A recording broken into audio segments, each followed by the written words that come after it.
Saludos desde Teherán, cuando aquí son las 12 del mediodía. Bienvenidos a una nueva edición de Hispan TV Noticias. El canciller de Nicaragua, Samuel Santos, ha llegado hoy a Teherán, capital de Irán, para reunirse, entre otros, con el ministro de Asuntos Exteriores del país, Ali Akbar Salehi, para hablar de los asuntos de interés común. El viaje del canciller sandinista se realiza después de la visita oficial del presidente de la República Islámica de Irán, Mahmoud Ahmadinejad, a Managua, en el pasado enero, durante el acto de celebración de la toma de posesión del reelecto presidente Daniel Ortega. Santos, que viene de un viaje oficial de España, ha confirmado la firmeza de su país en mantener las relaciones bilaterales con Irán, defendiendo el derecho inalienable del país persa sobre el uso pacífico de la energía nuclear. Asimismo, ha mostrado su apoyo a Irán, afirmando que cualquier conflicto debe ser solucionado por la vía pacífica y diplomática, refiriéndose a la presión ejercida por otros países de Occidente. Según Samuel Santos, Nicaragua está en su derecho a escoger a sus amigos, incluido Irán. Y 4 palestinos han resultado heridos en la madrugada del domingo en la Franja de Gaza en diferentes ofensivas de la aviación israelí. 3 personas, entre ellos una niña, han resultado heridas en un ataque aéreo dirigido contra una casa en el barrio de Al-Tufaj, en la ciudad de Gaza.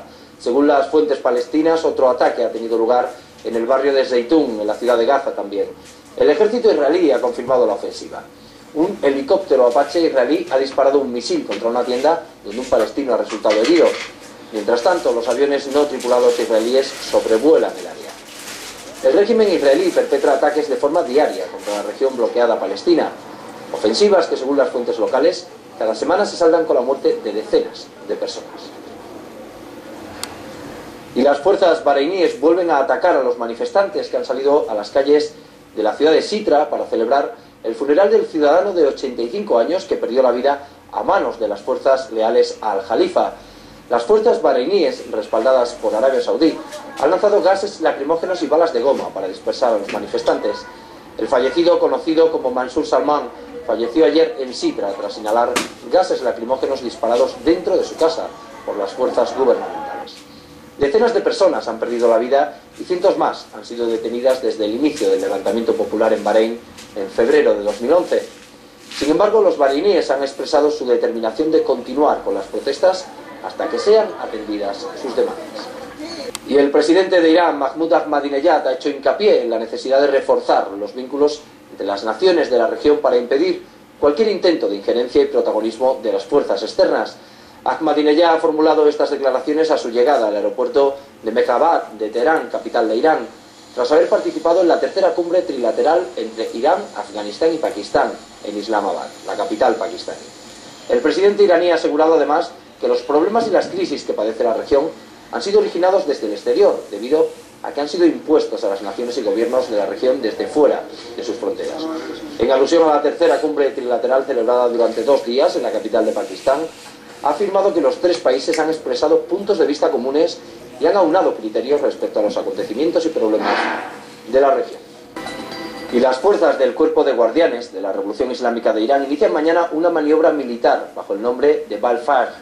De acuerdo con el comandante de las fuerzas terrestres, el general de brigada Mohammad Pakpur, esta maniobra forma parte de los ejercicios militares realizados anualmente con el fin de incrementar la preparación de sus unidades y probar su capacidad para hacer frente a posibles amenazas de los enemigos extrarregionales. Con ello se pretende además reforzar la capacidad de disuasión de dichas unidades, la práctica de las tácticas modernas de defensa y poner a prueba los avanzados equipos militares de fabricación nacional. Esta maniobra se llevará a cabo en el desierto Markazi, cerca de la provincia central de Yad.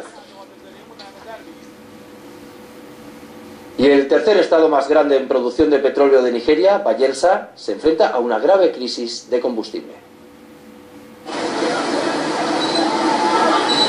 La polémica se produce como consecuencia del corte provisional del subsidio de petróleo por parte del gobierno nigeriano. Un gran número de ciudadanos guarda cola para entrar en las gasolineras, mientras muchos otros pelean en los mercados negros por la venta de 1 litro de gasolina por 500 nairas, equivalente a $3. La mayoría de los habitantes se han visto obligados a aparcar sus coches y a hacer largos recorridos a pie para llegar a su destino. Otros han optado por viajar a otros estados como Delta con el fin de conseguir 1 litro de gasolina por 100 nairas. Estamos pidiendo a la gente que nos traiga combustible. Nosotros estamos sufriendo, puesto que aquí un litro de gasolina cuesta 500 nairas en el mercado negro. Ya no sabemos qué hacer. Por eso suplicamos que nos lo traigan de fuera.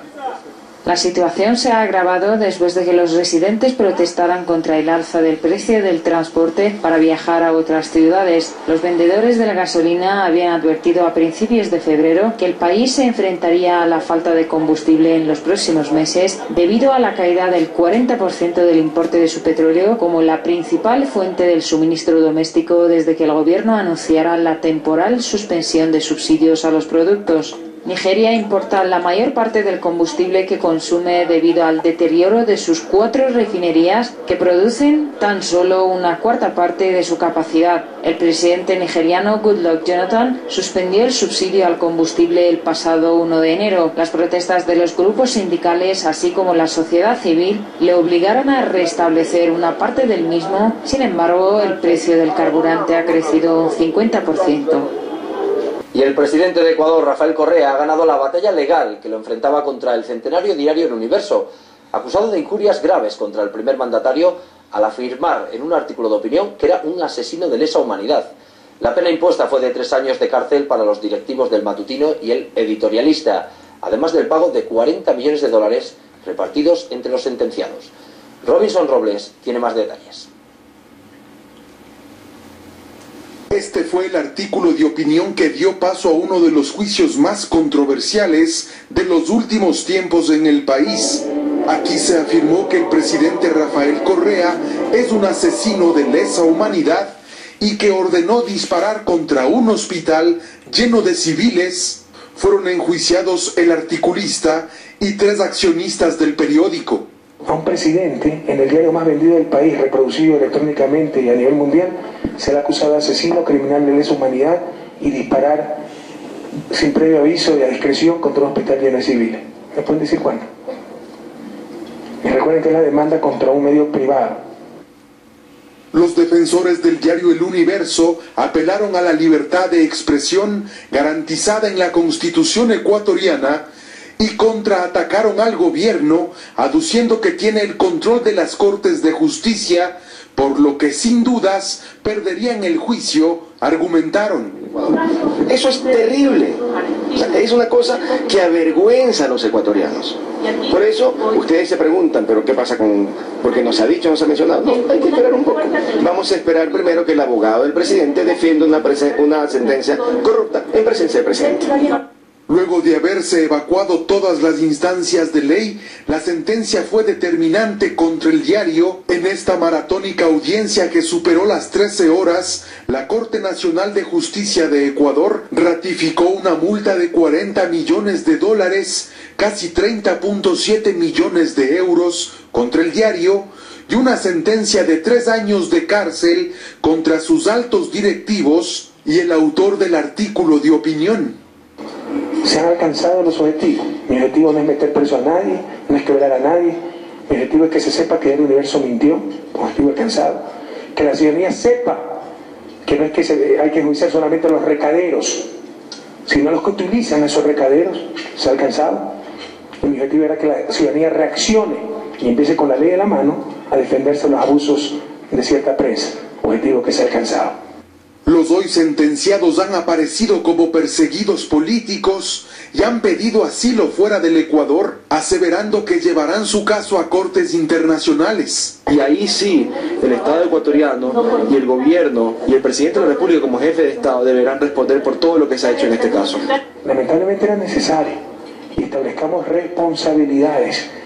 El responsable aquí no es el malo del presidente que los enjuició, son los que mintieron y jamás rectificaron esa mentira. El presidente Rafael Correa ha ofrecido terminar con la demanda y las sanciones mediante un proceso de remisión, siempre y cuando el periódico rectifique y pida disculpas.